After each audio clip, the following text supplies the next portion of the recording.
Kenapa kita tak semestinya kena travel ke destinasi ikut trend? Sebab kadang-kadang yang tengah trending tu, yang tengah viral tu, kadang-kadang tak kena dengan diri kita tau. Macam orang semua tengah trending pasal satu tempat ni.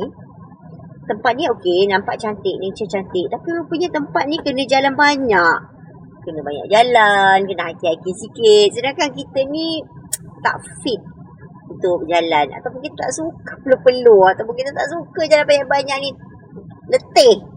So, kalau kita semata-mata ikut trending, orang tengah sibuk pergi situ, kita pun nak pergi situ. So, mungkin kita pergi tempat yang tak kenalah dengan situasi fitness kita ataupun fizikal kita. Kita tak suka pun tempat tu. So, cadangan saya, jangan travel ikut orang tengah pergi sana nak pergi. Tak. Kaji betul-betul tempat tu macam mana. Kita sendiri suka yang macam mana. Sebenarnya kita sendiri yang kena faham diri kita. Kita suka travel tempat nature ke? Suka travel tempat gunung-gunung ke? Suka travel tempat laut ke? Sebab ada orang mungkin dia suka gunung tapi tak berapa suka laut. Ada orang sebaliknya. Ada orang suka semua.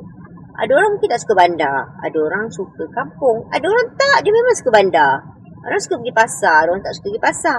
So, kita jangan ikut trend semata-mata. Ikut yang orang tengah viral. Duk share dekat grup Facebook tu apa benda. Kita pun nak terbawa-bawa ikut. Nanti kita pergi spend duit beribu-ribu. Lepas tu, balik tu rasa macam tak berpuas hati. Kan tak best. So, baiklah pergi cari tempat yang menepati apa kita suka. Sebab setiap orang adalah unik.